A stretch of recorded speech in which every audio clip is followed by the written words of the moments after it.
நம்ம tasty food சேனல்ல சுவையான மட்டன் கிரேவி எப்படி செய்யறதுன்னு பார்க்க போறோம். இந்த மட்டன் கிரேவிய இட்லிக்கு, சப்பாத்திக்கு, தோசைக்கு, ஒயிட் ரைஸ், எங்க இடியாப்பத்துக்கு கூட நீங்க யூஸ் பண்ணிக்கலாம். செம்ம டேஸ்டான கிரேவிங்க. வாங்க எப்படி செய்யறதுன்றத பார்ப்போம். பார்க்கிறதுக்கு முன்னாடி நம்ம சேனலை சப்ஸ்கிரைப் பண்ணாதவங்க டேஸ்டி ஃபுட் சேனலை சப்ஸ்கிரைப் பண்ணிடுங்க, லைக் பண்ணிடுங்க, மறக்காம உங்க ஃப்ரெண்ட்ஸ்க்கு ஷேர் பண்ணிடுங்க. வாங்க வீடியோக்குள்ள போலாம்.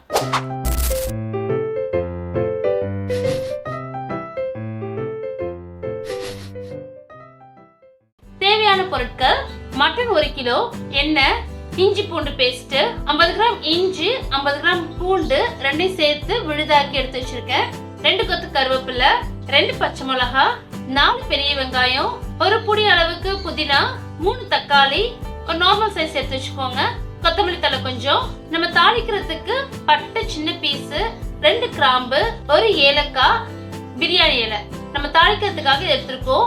அரைக்கிறதுக்கு 2 துண்டு பட்டை, கிராம்பு கொஞ்சம், மிளகு ஒரு 1/2 ஸ்பூன், சோம்பு ஒரு 1 ஸ்பூன் அளவுக்கு எடுத்துக்கோங்க, கசகசா ஒரு 1/4 ஸ்பூன், ஜீரகம் ஒரு 1/2 ஸ்பூன், 1 ஏலக்காய், 4 கிராம்பு. இதை நம்ம அரைச்சு பொடியா தான் எடுத்துக்க போறோம். உப்புத்தூள், மஞ்சள் தூள், மல்லித்தூள், மிளகாய் தூள். வாங்க எப்படி செய்யறதை பார்ப்போம். ஃபர்ஸ்ட் 1 கிலோ மட்டனை குக்கர்ல ஒரு 1/2 கிளாஸ் தண்ணி ஊத்தி 1/2 ஸ்பூன் உப்பு, 1/2 ஸ்பூன் இஞ்சி பூண்டு விழுது போட்டு ஒரு 3ல இருந்து 4 விசில் வரைக்கும் வேக வச்சு எடுத்து வச்சுக்கலாம். மட்டன் கிரேவிக்கு அரைக்க வேண்டிய தனியா எடுத்து வச்சுக்க பொருளை ஒரு மிக்ஸி ஜார்ல ஆட் பண்ணிக்கிறேன் நானு. இத நம்ம பவுடர் ஆக்கி எடுத்து வச்சுப்போம். ஃபர்ஸ்ட் நம்மளுடைய மட்டன் கிரேவிக்கு ஒரு 3 ஸ்பூன் அளவுக்கு எண்ணெய் ஊத்திக்கலாம். எண்ணெய் நல்லா சூடானோடனே நம்ம தாளிக்கிறதுக்கு எடுத்து வச்சிருக்க பிரியாணி இலை, 1 ஏலக்காய், 2 கிராம்பு, பட்டை எல்லாத்தையுமே இதோட சேர்த்துக்கலாம்.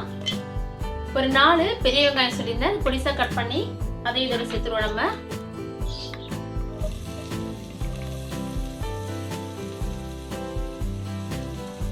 நமக்கு கிரேவி வேணுன்றதுக்காக ஒரு 4 பெரிய வெங்காயம் நான் சேர்த்திருக்கேன்.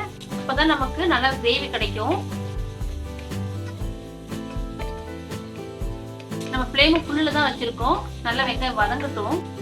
நம்ம மட்டன் கிரேவிக்கு வெங்காயம் நல்லா வதங்கணும். வெங்காயத்தோட கலர் மாறுற வரைக்கும் நல்லா வதக்கிக்கலாம். வெங்காயம் நல்லா வதங்கிச்சு பாருங்க. அடுத்து நம்ம இஞ்சி பூண்டு பேஸ்ட் ரெடி பண்ணி வச்சிருக்கோம்ல, நல்லா தாராளமா நல்லா 3 ஸ்பூன் அளவுக்கு நம்ம சேர்த்துக்கலாம். நல்லா கிளறிக்கலாம்.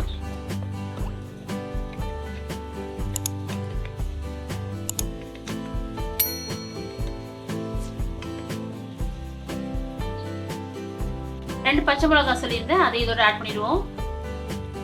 2 கொத்து கருவேப்பிலை, 1 புடி அளவுக்கு புதினா, 1 புடி அளவுக்கு கொத்தமல்லி தழை. இது எல்லாத்தையுமே போட்டு நல்லா கிளறிக்கலாம்.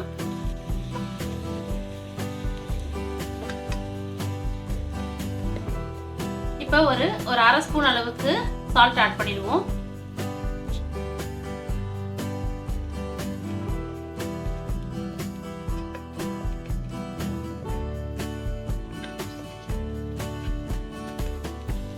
இஞ்சி பூண்டு போட்டதுக்கு அப்புறம் ரொம்ப நேரம் வதங்கணும்னு தேவையில்லை. 1 நிமிஷத்துக்கு அப்புறம் நம்ம தக்காளியை ஆட் பண்ணிடுவோம். 3 தக்காளி நம்ம சொல்லியிருந்தோம், அதை பொடிசா கட் பண்ணி இதோட ஆட் பண்ணிக்கலாம். 1/2 ஸ்பூன் அளவுக்கு மஞ்சள் தூள் ஆட் பண்ணிக்குவோம். நல்லா கிளறிட்டு மூடி போட்டுட்டு ஒரு 5 நிமிஷம் வரைக்கும் வெயிட் பண்ணுவோம். 5 நிமிஷம் ஆயிடுச்சு, வாங்க ஓபன் பண்ணி பார்த்துலாம். நம்ம எதுக்காக 5 நிமிஷம் மூடி போட்டு வச்சிருந்தோம்னா, அந்த தக்காளி எல்லாம் நல்லா மசிணுன்றதுக்காக ஒரு 5 நிமிஷம் மூடி போட்டு வச்சிருந்தோம். இப்ப அடுத்து நம்ம மிளகாத்தூள், மல்லித்தூள், மசாலா பொருட்கள் ஆட் பண்ணிடுவோம். மிளகாத்தூள் ஒரு 1/2 ஸ்பூன் ஆட் பண்ணிக்குவோம். உங்களுக்கு காரம் வேணும்னா இன்னொரு 1/2 ஸ்பூன் கூட ஆட் பண்ணிக்கோங்க. இல்ல காரம் கம்மியா சாப்பிட்ற மாதிரி இருந்துச்சுன்னா உங்களுக்கு காரத்துக்கு எப்படி தகுந்த மாதிரியோ அதை நீங்க யூஸ் பண்ணிக்கோங்க. நான் மல்லித்தூள் 1 ஸ்பூன் ஆட் பண்றேன். 1/2 ஸ்பூன் மிளகாத்தூள், 1 ஸ்பூன் மல்லித்தூள். நல்லா கிளறிக்கலாம்.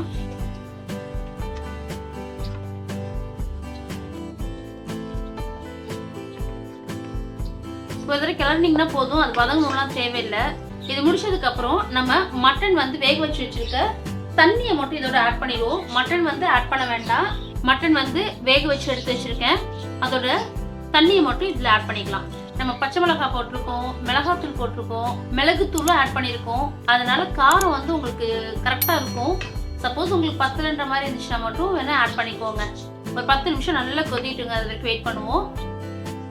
நல்ல ஒரு கொதி வந்ததுக்கு அப்புறம் நம்ம அரைச்சி வச்சிருக்க மசாலா பவுடரை இதோட ஆட் பண்ணிக்குவோம். மிளகாத்தூள் மல்லித்தூளோட இந்த அரைச்சி வச்சிருக்க மசாலா நம்ம ஆட் பண்ணக்கூடாது. நம்ம சூப்பு தண்ணி ஊத்துறதுக்கு அப்புறம் ஒரு கொதி வந்துச்சு பாருங்க, அதுக்கப்புறம் தான் வந்து நம்ம ஆட் பண்ணணும். இதை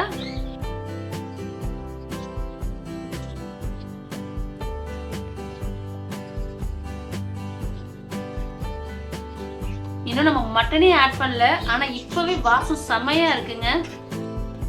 நல்லா கொதிக்க ஆரம்பிச்சதுக்கு அப்புறம் நம்ம வேக வச்சு வச்சிருக்க மட்டனை இதோட ஆட் பண்ணிடுவோம். ஃபுல்ல வச்சுக்கோங்க. நல்லா கிளறி விட்டுட்டு உப்பு காரம் செக் பண்ணிக்கலாம். உப்பெல்லாம் கரெக்டா இருக்குங்க. நம்ம ஏற்கனவே வேக வைக்கும் போதே ஒரு 1/2 ஸ்பூன் உப்பு சேர்த்திருக்கோம், அதனால ஆல்மோஸ்ட் உப்பு காரம் கரெக்டா இருக்குது.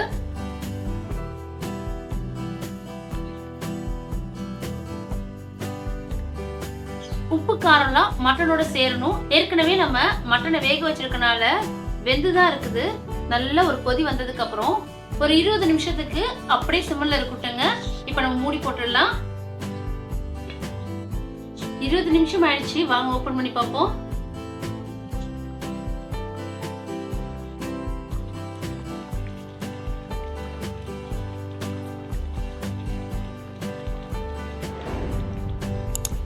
செம்மையா இருக்குங்க நம்மளோட மட்டன் கிரேவி.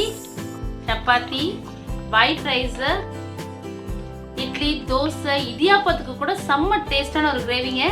கட்டாயமா வீட்டுல நீங்க ட்ரை பண்ணி பாருங்க, உங்களுக்கு இந்த டேஸ்ட் கண்டிப்பா பிடிக்கும். கடைசியா கொத்தமல்லி தலையை தூவிடலாம். நம்ம ஸ்டவ் ஆஃப் பண்ணிடலாம். அல்டிமேட் டேஸ்ட்ல ஒரு சுவையான மட்டன் கிரேவி ரெடி ஆயிடுச்சு. வீட்டுல ட்ரை பண்ணி பாருங்க. நம்ம சேனலை பார்த்துட்டு இதே அளவோட இதே மெத்தட்ல செஞ்சு பாருங்க. டேஸ்ட் எப்படி இருந்துச்சுன்னு நம்ம கமெண்ட் பாக்ஸ்ல கமெண்ட் பண்ணுங்க. இந்த டேஸ்ட் உங்களுக்கு பிடிச்சிருந்துச்சுன்னா நம்ம சேனலுக்கு சப்ஸ்கிரைப் பண்ணுங்க, லைக் பண்ணுங்க, மறக்காம உங்க ஃப்ரெண்ட்ஸ்க்கு ஷேர் பண்ணிடுங்க. தேங்க்யூ ஃப்ரெண்ட்ஸ், அடுத்த வீடியோல பார்க்கலாம்.